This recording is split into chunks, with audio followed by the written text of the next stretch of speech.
Everyone, स्वागत है आप सभी का मेरे चैनल मैक्सिमा क्लासेस में।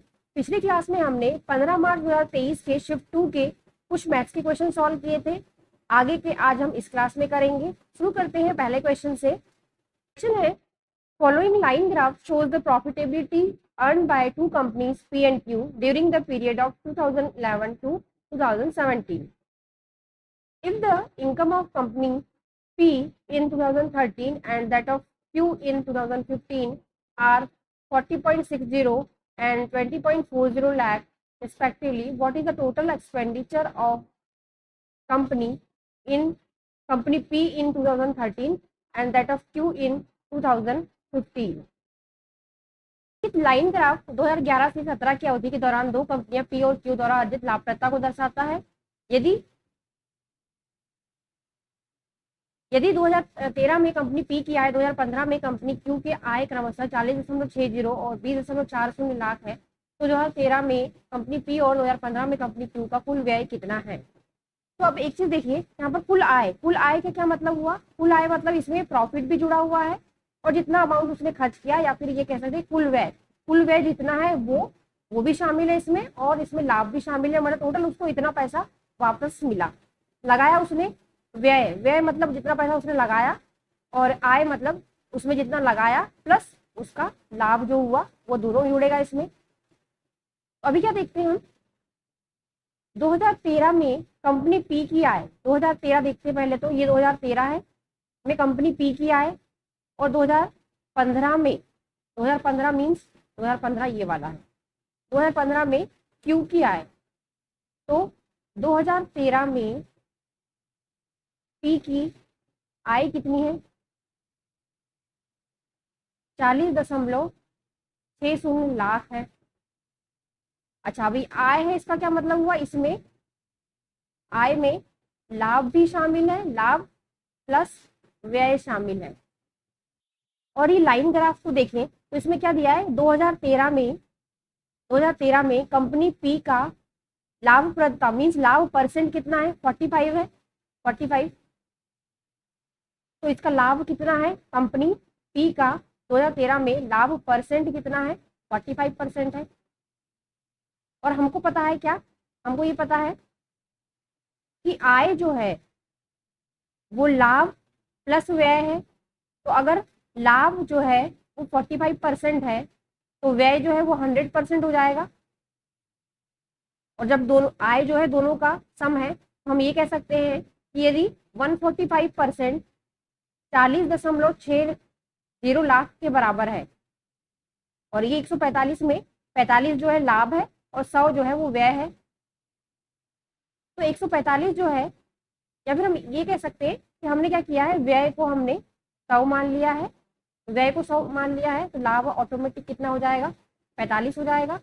तो यदि हम ये कह सकते हैं 145 जो है, तो टोटल आय कितनी हो जाएगी, टोटल आय हो जाएगी 145, टोटल आय 145 हो जाएगी। तो हम क्या देखेंगे, 145 यदि 40.60 लाख के बराबर है, तो 100% यानी 100 जो कि क्या है, व्यय है, वो किसके बराबर हो जाएगा। तो वो निकालने के लिए 100 गुणा 40/60 बटे 145, और यहाँ पर लाख भी है।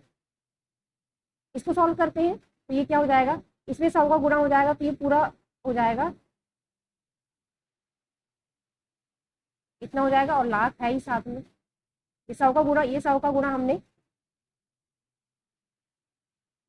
हमने इसमें कर दिया है, तो 4060 हो गया ये। इसको सॉल्व करते हैं, तो इसको हम कैंसिल करते हैं किससे, 5 से करते हैं पहले।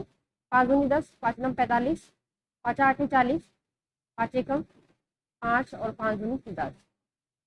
अब हम 812 में 29 का भाग देते हैं तो कितने बार जाएगा देख लेते हैं। 29 किया तो ज़्यादा हो जाएगा, दूनी करते हैं, 2 9 18 और 2 दूनी 4 और 5, अच्छा 3, और यहाँ से लिया 2 और ये 2। तो 29 में कितने का भाग देंगे, 232 जाएगा।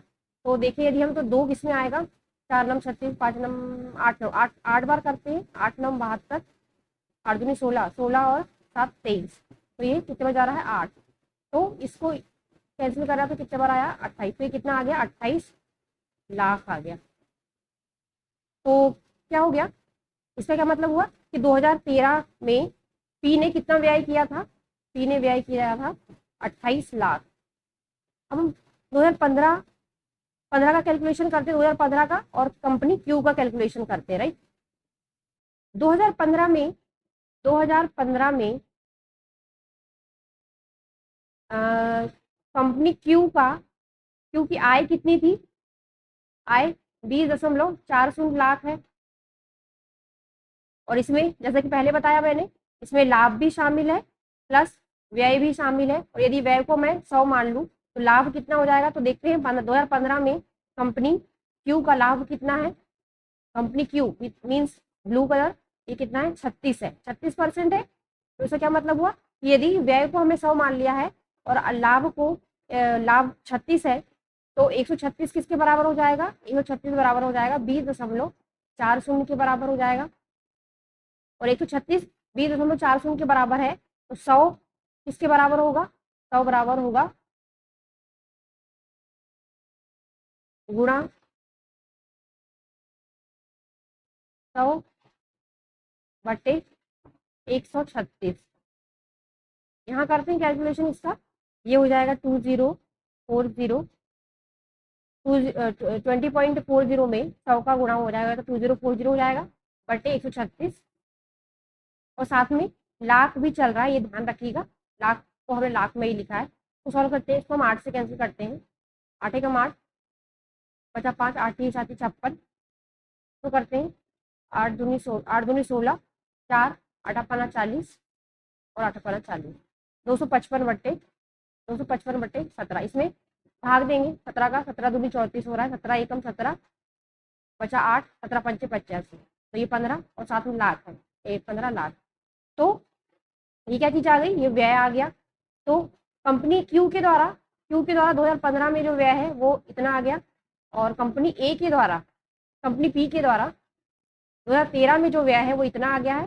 तो ये पूछा है क्वेश्चन में, क्यू का कुल व्यय कितना है पूछा है, तो ये 15 लाख और ये 28 लाख, दोनों को जोड़ देंगे तो आंसर आ जाएगा। तो ये हो जाएगा 15 लाख और 28 लाख, 8 5 13, 2 1 3 1 4, 43 लाख। तो आंसर हो जाएगा अपना 43 लाख, ये आंसर है। Dice and a coin are thrown together. Find the probability that dice shows an even number and coin shows head. एक पासा और एक सिक्का एक साथ फेंका जाता है, इसकी प्रायिकता क्या होगी कि पासा एक सम संख्या और सिक्का हेड दर्शाए।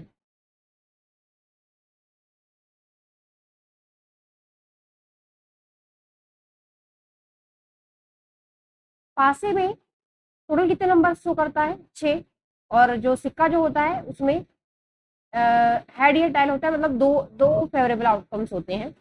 तो कह रहा है कि दोनों को साथ में उछालेंगे, मतलब कि पासा भी उछालेंगे और सिक्का भी उछालेंगे, तो एक सम संख्या और एक सिक्के में हेड आने की प्रायिकता क्या होगी। तो पासे में सम संख्या कौन सी होती है, 2, 4 और 6, 3 नंबर्स होते हैं जो सम होते हैं।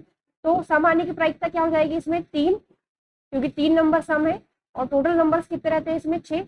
तो ये इसकी सम आने की प्रायिकता क्या हो जाएगी, 3/6, मीन्स ये हो जाएगा 1/2। वहीं पर सिक्के में हेड आने की प्रायिकता क्या होगी, क्योंकि हेड या टेल होते हैं, तो दो फेवरेबल आउटकम्स है, फेवरेबल आउटकम्स एक है, दो टोटल आउटकम्स है, तो ये हो जाएगा 1/2। और अब हमें क्या पूछा है, और बोला है, मतलब पासे में सम संख्या भी आना चाहिए और सिक्के में हेड आना चाहिए।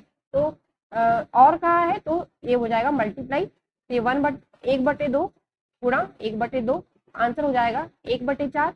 तो ये हो जाएगा डी, 1/4 आंसर हो जाएगा इसका।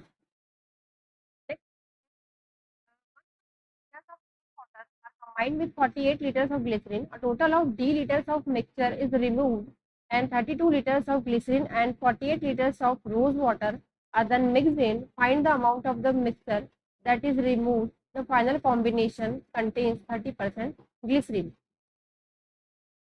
कह रहा है क्वेश्चन में 144 लीटर गुलाब जल को 48 लीटर ग्लिसरीन के साथ मिलाया जाता है, मिश्रण का कुल डी लीटर निकाल दिया जाता है और फिर 32 लीटर ग्लिसरीन और 48 लीटर गुलाब जल मिलाया जाता है। निकाले गए मिश्रण की मात्रा याद करें, अंतिम संयोजन में 30% ग्लिसरीन है। तो देखिए निकाले गए मिश्रण की मात्रा निकालना है, मीन्स डी निकालना है, क्योंकि डी लीटर निकाला गया था तो डी की वैल्यू निकालना है इसमें। करते हैं सॉल्व इसको। देखिए क्या है कि अंतिम संयोजन में 30 लीटर ग्लिसरीन है, ये बताया है क्वेश्चन में। तो हम क्या करते हैं, सारा कैलकुलेशन ग्लिसरीन के ऊपर ही करते हैं। हम ग्लिसरीन का ही कैलकुलेट करेंगे, कितना क्वांटिटी था, कितना क्वांटिटी है। पहले कितना था, पहले 144 लीटर गुलाब जल है और 48 लीटर ग्लिसरीन है। तो 48 लीटर ग्लिसरीन है और गुलाब जल कितना 144 है। तो यदि हम इसको डिवाइड करते हैं, ये ग्लिसरीन है और ये है गुलाब जल, तो ये कितना हो जाएगा, 4 एकम 4, 4 दूनी 8, 4 तिया 12, 4 छक 24, 12 तिया 36। तो कितना रेशियो आ रहा है, 1/3 का। मतलब यदि गुलाब जल और ग्लिसरीन का जो मिश्रण है उसमें एक भाग ग्लिसरीन है और 3 भाग जो है वो गुलाब जल है। तो ये कह सकते हैं कि यदि पूरा एक भाग ग्लिसरीन है, 3 भाग गुलाब जल है, टोटल भाग कितने हो गए, 4। तो 4 में से एक भाग जो है वो ग्लिसरीन है, ये कह सकते हैं अपन। तो जब क्या होगा, जब हम डी लीटर इस सॉल्यूशन में से डी लीटर मिश्रण निकाल देंगे, डी लीटर मिश्रण निकाल देंगे, तो ग्लिसरीन कितना चला जाएगा, तो ग्लिसरीन कितना चला जाएगा, ग्लिसरीन चला जाएगा 1/4 डी का ग्लिसरीन चला जाएगा उस सॉल्यूशन में से, क्योंकि हम ग्लिसरीन को ही बेस वाले की सॉल्यूशन कर रहे हैं, तो ग्लिसरीन की क्वांटिटी ही निकालेंगे। यदि पहले सॉल्यूशन में 1/4 ग्लिसरीन था, तो जब डी लीटर उसमें से निकाल लिया गया तो डी का ही 1/4 ग्लिसरीन भी बाहर चला जाएगा। तो अब कितना ग्लिसरीन बचेगा उसमें, अब ग्लिसरीन बचेगा उसमें 48 माइनस D/4 ग्लिसरीन बचेगा। ठीक है। अच्छा, अब क्या कह रहा है कि डी लीटर निकाल दिया, वो तो ठीक है, तो उसमें 32 लीटर ग्लिसरीन और 48 लीटर गुलाब जल और मिलाया जा रहा है। तो क्योंकि हम ग्लिसरीन के बेस पे ही कैलकुलेशन कर रहे हैं, तो हम सिर्फ ग्लिसरीन की मात्रा लेते हैं। तो बाद में क्या किया गया, 32 लीटर ग्लिसरीन और ऐड किया गया उसमें, 32 लीटर ग्लिसरीन और ऐड किया गया, तो टोटल ग्लिसरीन इतना हो गया। और क्या दिया हुआ है कि अंतिम संयोजन में 30% ग्लिसरीन है, 30% ग्लिसरीन है मीन्स 3/10 ग्लिसरीन है। टोटल सॉल्यूशन अगर 10 है तो उसमें 3 भाग जो है वो ग्लिसरीन है, ये कहना चाह रहा है। तो हमारा ग्लिसरीन आ गया है। अब टोटल सॉल्यूशन कितना है वो निकाल लेते हैं। टोटल सॉल्यूशन सबसे पहले कितना था, सबसे पहले ये था 144 और 48, दोनों को जोड़ेंगे कितना आ रहा है, ये 8 4 12, 4 9 और ये 1। पहले 192 लीटर सॉल्यूशन था, उसमें से डी लीटर चला गया है बाहर, फिर उसमें फिर और क्या जोड़ा जा रहा है, उसमें 32 लीटर ग्लिसरीन और 48 लीटर गुलाब जल और मिलाया जा रहा है। तो ये हो गया 8 9 10 और 4 5 7 8 80 हो गया। ये तो 32 और 48 को जोड़ेंगे तो 32 और 48 को जोड़ेंगे तो कितना आ रहा है, 80 आ रहा है। तो ये 80 को इसमें जोड़ देंगे तो ये हो जाएगा 80। तो अब टोटल सॉल्यूशन कितना है, इतना है, तो इसको हम नीचे लिख देंगे।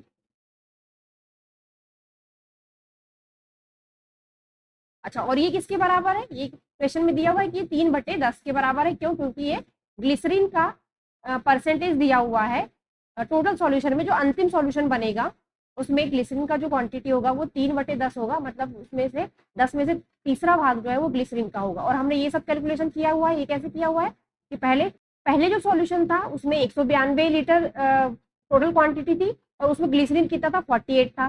फिर डी लीटर सॉल्यूशन बाहर निकाल दिया गया, तो डी लीटर सॉल्यूशन बाहर निकाला तो उसमें D/4 ग्लिसरीन बाहर चला जाएगा, क्योंकि पहले सॉल्यूशन में 1/4 जो है वो ग्लिसरीन था, तो D/4 चला जाएगा।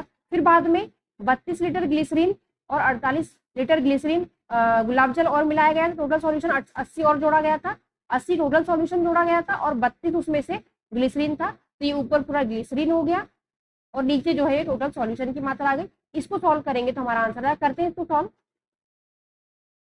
48 और 32 जोड़ देते हैं तो ये कितना हो जाएगा, 8 9 10, 4 5 7 80 हो जाएगा ये, माइनस D/4 बटे इसको जोड़ देंगे 192 और 80 को जोड़ते हैं तो ये कितना हो जाएगा,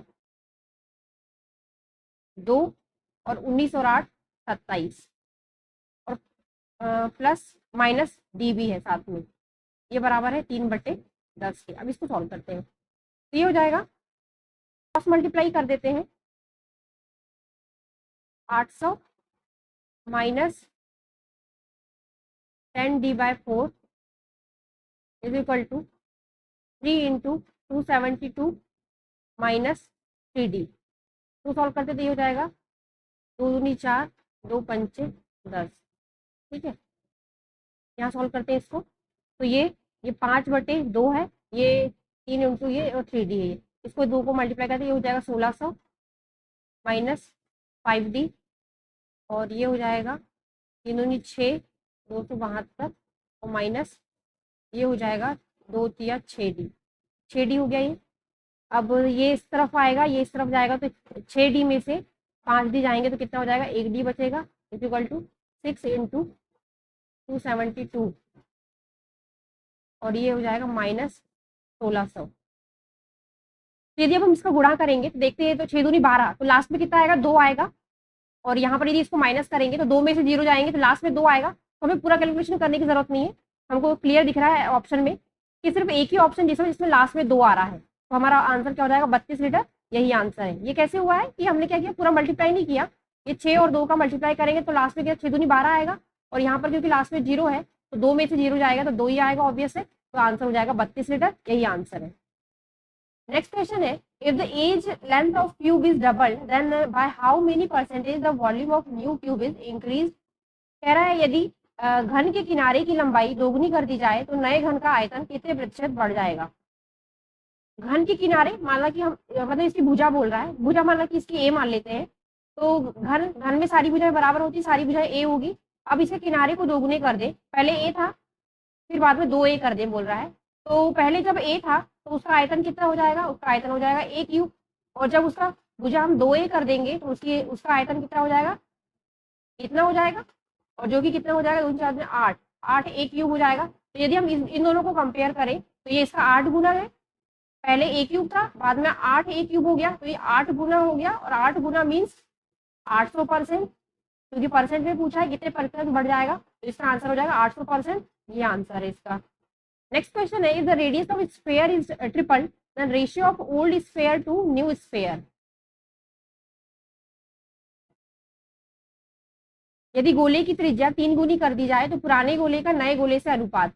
अब देखो यहाँ पर भी क्वेश्चन में थोड़ी सी गलती है, इसमें बोला है पुराने गोले से नए गोले का अनुपात, पर किस चीज का अनुपात, तो एक्चुअली ये वॉल्यूम का है, आयतन का अनुपात बोला है इसमें। करते हैं, रेडियस आर थी बाद में 3 गुनी हो गई, मतलब 3r हो गई, तो ये 4 पाई तो कैंसिल हो जाएंगे, आर क्यूब भी कैंसिल हो जाएंगे, पर ये 3 का क्यूब होगा तो 3 3 होती 27, तो ये हो जाएगा 1/27, तो आंसर है 1/27।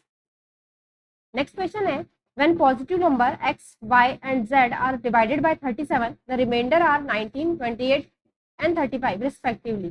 When 2x minus 3y plus 4z is divided by 37, the remainders will be। Question में कह रहा है जब धनात्मक संख्या x, y और z को 37 से विभाजित किया जाता है तो शेष क्रमशः 19, 28 और 35 होते हैं।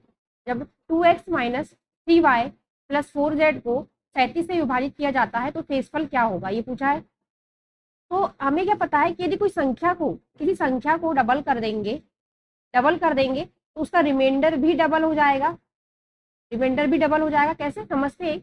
माना कि मैं कोई नंबर लेती हूँ 5, इसको मैं 3 से डिवाइड करती हूँ पहले, तो पहले 3 से डिवाइड करेंगे तो कितना आएगा, 2 शेषफल आ रहा है। अब यदि नंबर को हमने डबल कर दिया, 5 से हमने 10 कर दिया इसको, तो रिमाइंडर भी डबल हो जाएगा, कैसे समझते हैं, ये 4 हो जाएगा। अच्छा पहले क्या करते हैं कि शेषफल जो है 2 है तो 4 हो जाएगा शेषफल, पर क्योंकि शेषफल 4 हो गया है पर हमारी संख्या जिससे भाग दे रहे हैं वो 3 है, तो 4 में 3 का भाग देंगे फिर से, तो ये कितना आ जाएगा, 1 बचेगा शेषफल, 3 एकम 3, तो 1 शेषफल बचेगा। तो इसका क्या मतलब हुआ, इससे ये समझ में आ रहा है कि यदि 10 में हम 3 का भाग देंगे तो 1 बचेगा, तो देखते हैं, तो 3 3 9, तो ये सच में 1 बच रहा है। तो इससे ये प्रूफ होता है कि यदि कोई नंबर को हम डबल कर देंगे तो उसका शेषफल भी डबल हो जाएगा, ये ध्यान रखिएगा। तो वही कंसेप्ट इसमें लगा है, यहाँ पर लिखा है धनात्मक संख्या एक्स वाई जेड को 37 से विभाजित कर रहे हैं तो शेषफल 19, 28 और 35 बच रहा है, ठीक है। तो जब हम 2x minus 3y plus 4z को 37 से डिवाइड करेंगे तो पहले क्या करते हैं, 2x नंबर पहले x था तो रिमाइंडर कितना था, 19 था। यदि नंबर 2x हो गया है तो रिमाइंडर भी 19 गुणा 2 हो जाएगा। संख्या क्या है, x है, 37 से डिवाइड कर रहे हैं तो पहले 19 शेषफल बच रहा था। अब जब हम संख्या को 2x कर दिए हैं तो शेषफल कितना हो जाएगा, शेषफल हो जाएगा 19 गुणा 2 हो जाएगा। फिर माइनस है, माइनस 3y, 3y पहले संख्या y थी, y को 37 से डिवाइड करें तो 28 बच रहा था। अब संख्या 3y हो गई है तो यदि इसका शेषफल भी तीन गुना हो जाएगा तो शेषफल कितना है, 3 गुणा ये 28 है तो ये 28 हो जाएगा। फिर यहाँ पर प्लस है तो ये हो जाएगा प्लस 4z, क्योंकि z को पहले डिवाइड कर रहे थे तो 35 रिमाइंडर बच रहा था। अब 4z हो गई संख्या, अब 4z हो गया है तो रिमाइंडर भी 4 टाइम्स हो जाएगा। तो ये इसको सॉल्व करते हैं, ये एक्चुअली हमने यहीं से लिया है, ये तो सॉल्व करते हैं तो ये कितना हो जाएगा। यहाँ पर देखिए 2 है, हम 2 कॉमन ले लेते हैं, यहाँ पे 2 कॉमन आ जाएगा, 2 कॉमन लेते हैं, 2 आ गया कॉमन, ये हो गया 19 माइनस ये 14 हो जाएगा, 14 तो ये 42, 42 हो गया ये, और ये हो गया प्लस यहाँ से 2 लिए, 35 दूनी 70। सॉल्व करते हैं तो ये कितना आ जाएगा, 2 और 70 और ये तो ये हो जाएगा 89, 89 में से 42 माइनस करेंगे तो कितना बच रहा है, 7 और ये 4, 47। अब ये हो गया 2 इंटू 47 हो गया।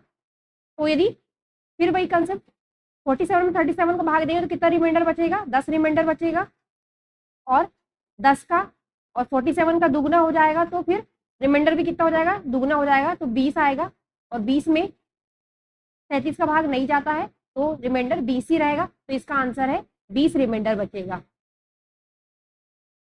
तो यही आंसर है। कैसे किया है हमने, संख्या पहले थी XYZ थी, 37 से भाग दे रहे थे तो 19, 38 और 35 बच रहा था। फिर नंबर को हमने क्या कर दिया है, नंबर बन गया है 2x minus 3y plus 4z हो गया है, तो 2x नंबर हो गया है, तो ये नंबर 2x हो जाएगा तो इसका शेषफल भी दुगना हो जाएगा, तो 19 गुणा 2 कर दिया हमने।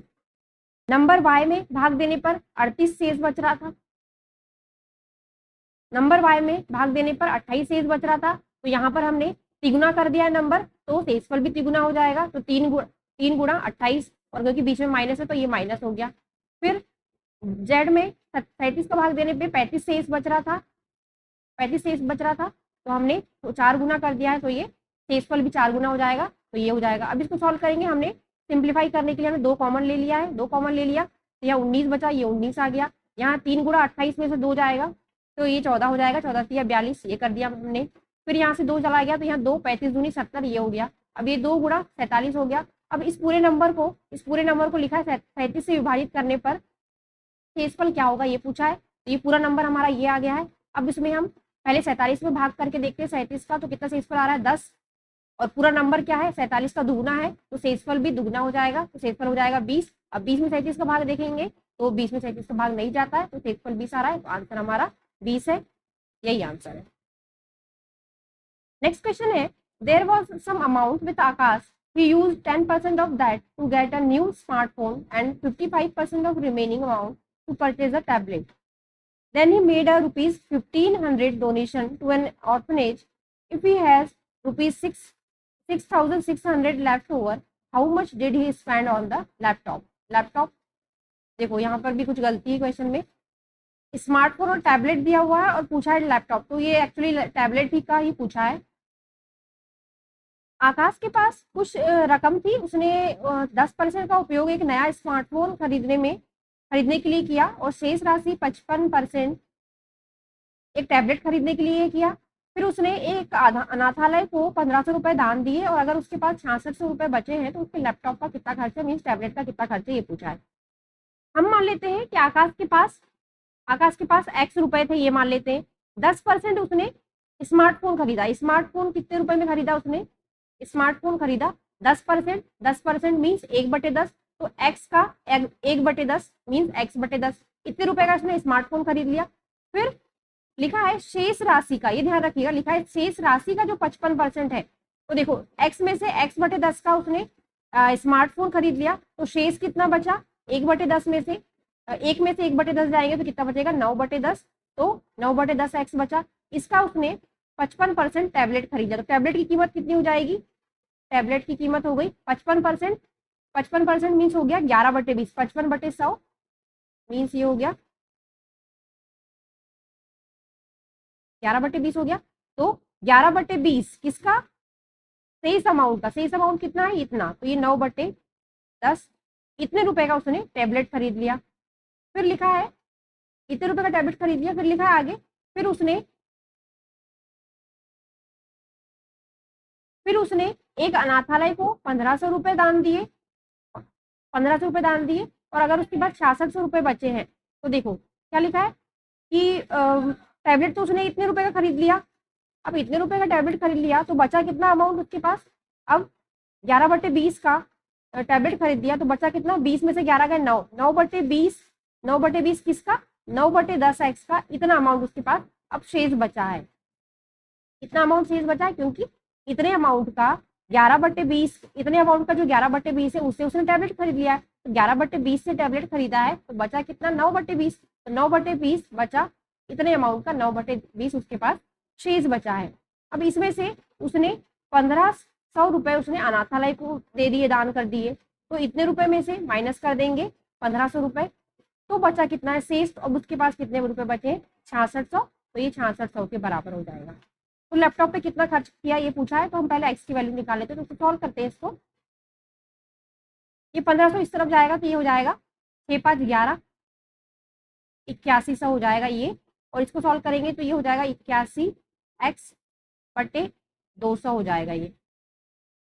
तो 81 से ये कैंसिल हो गया, ये हो जाएगा 100 और ये 200 इस तरफ जाएगा। तो एक्स की वैल्यू कितनी आ रही है? एक्स की वैल्यू आ रही है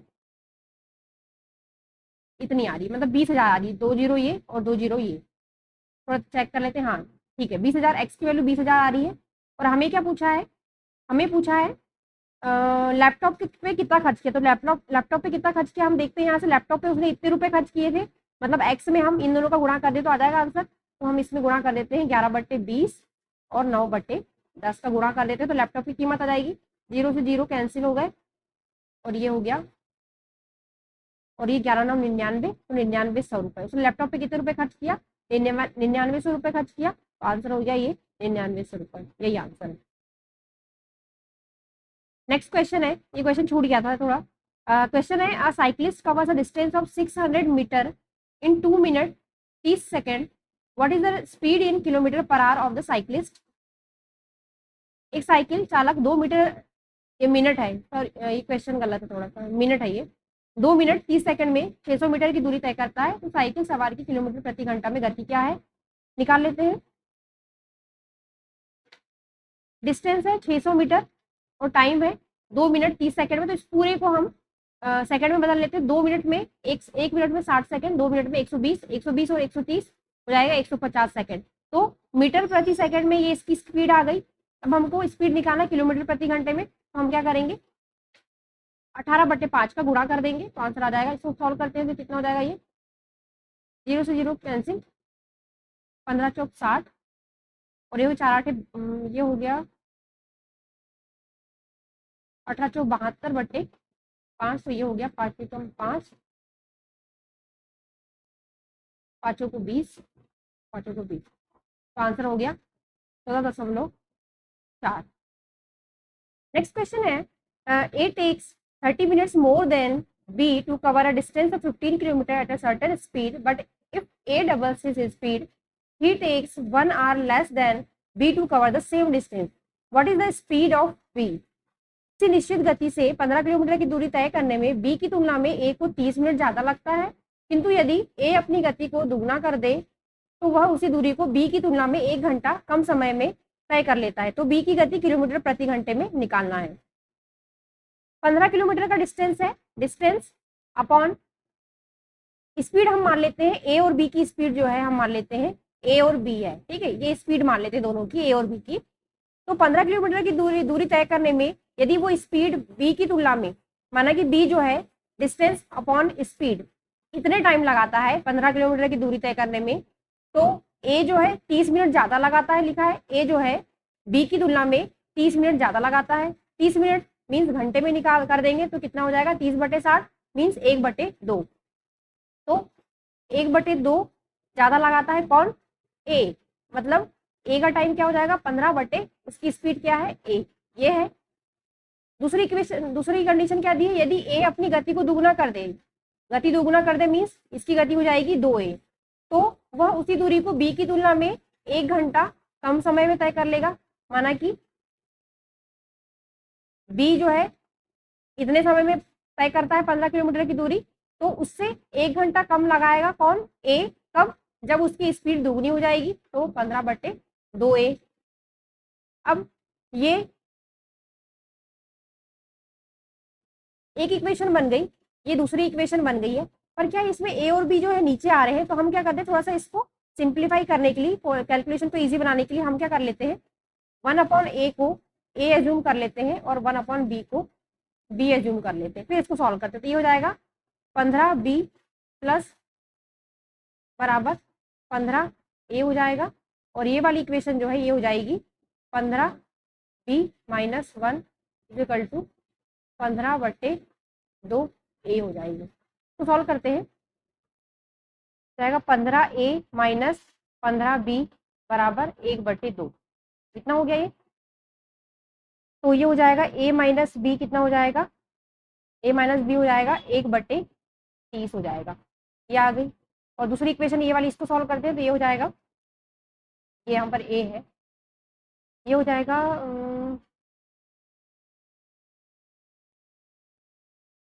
15b माइनस 15a/2 बराबर 1 हो जाएगा।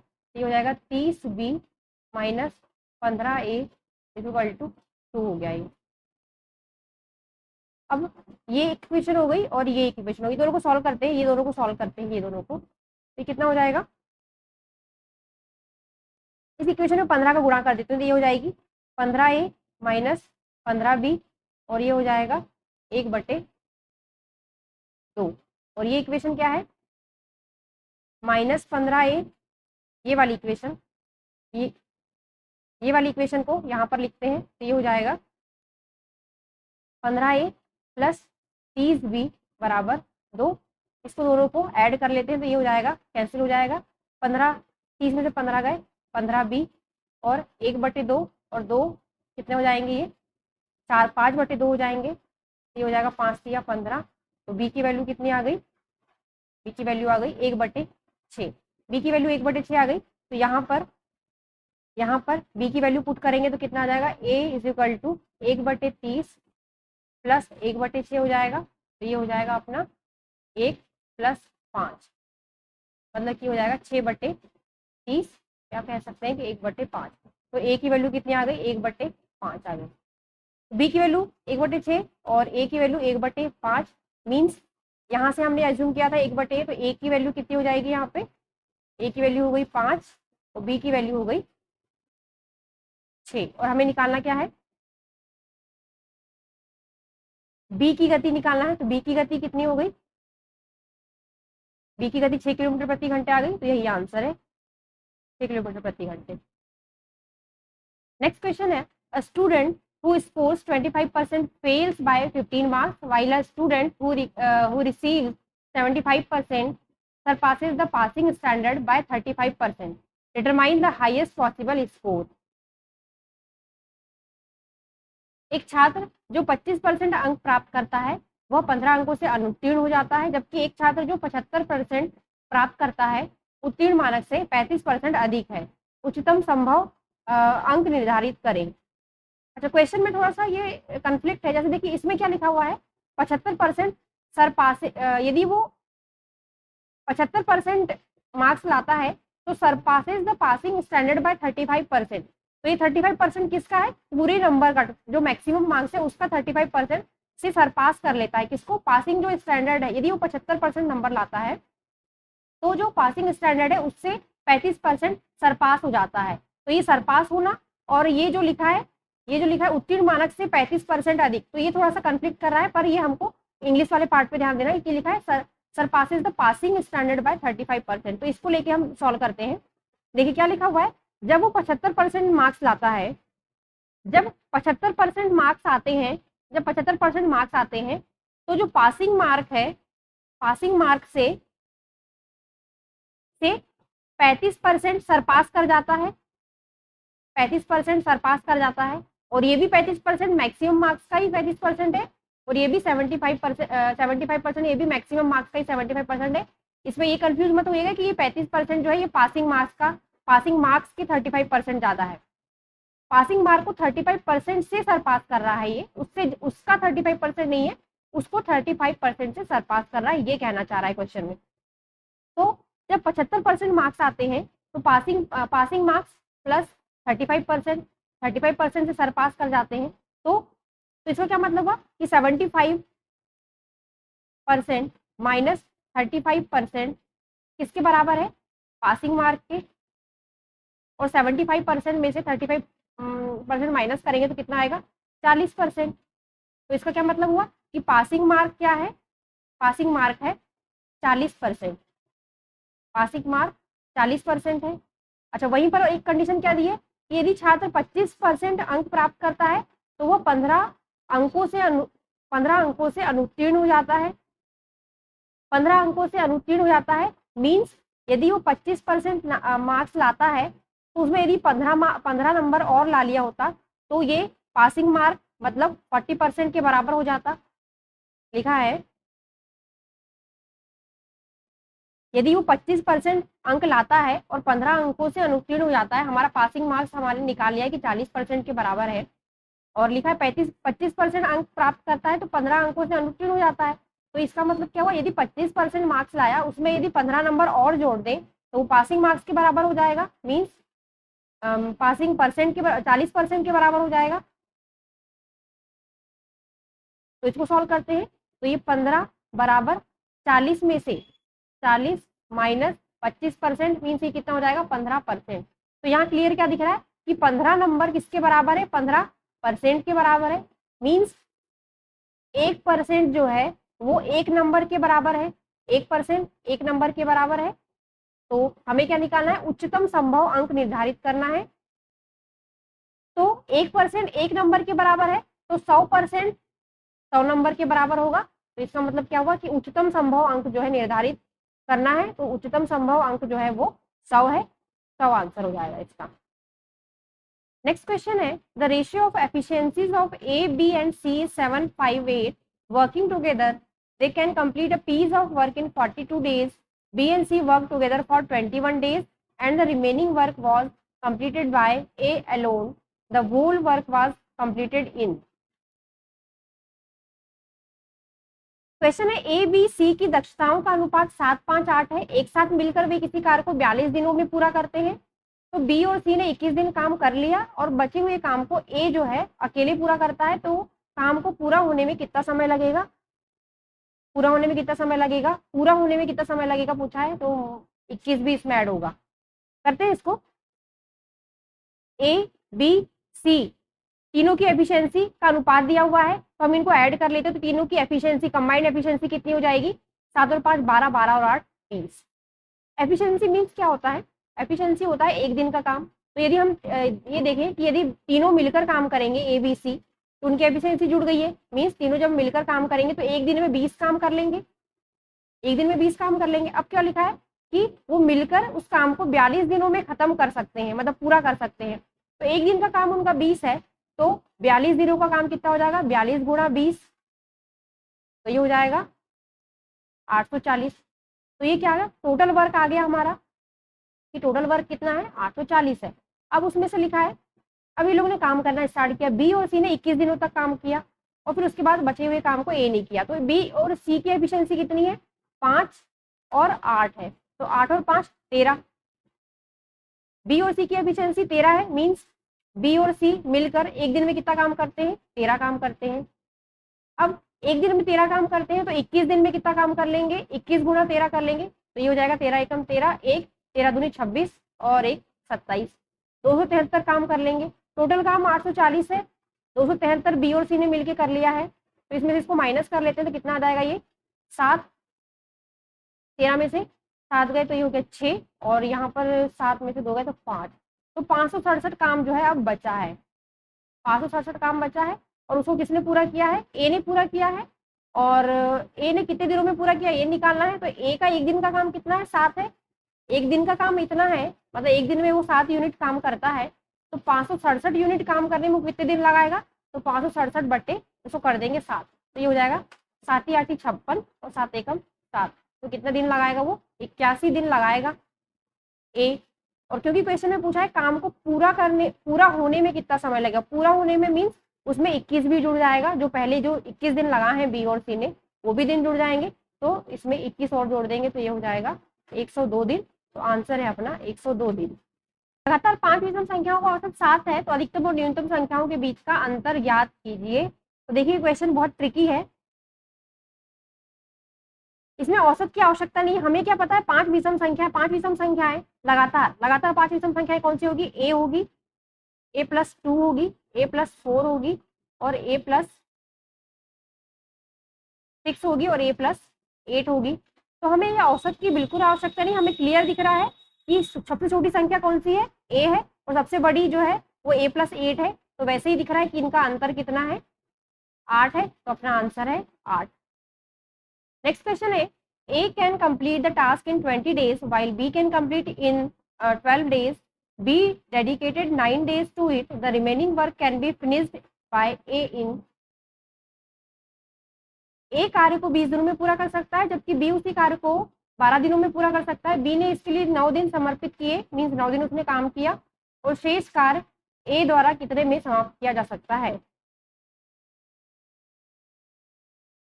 तो देखिए A जो है 20 दिनों में काम पूरा कर रहा है, तो हम जानते हैं कि एफिशिएंसी जो होता है वो क्या होता है 1 अपॉन पूरे कार्य को करने में लगे दिन,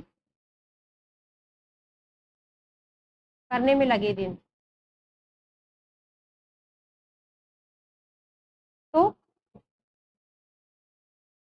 ए की एफिशिएंसी कितनी हो जाएगी 1/20, पूरे काम को वो 20 दिनों में पूरा करता है, तो एक दिन का काम कितना हो जाएगा उसका 1/20 हो जाएगा, इसका एक दिन का काम हो जाएगा।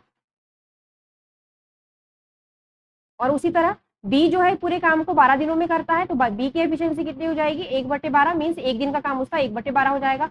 अब लिखा है बी ने इसके लिए 9 दिन समर्पित कर दिए, 9 दिन समर्पित कर दिए मीन्स 9 दिन समर्पित कर दिए मीन्स 9 दिन उसने काम किया, तो 9 दिन काम करेगा यदि बी,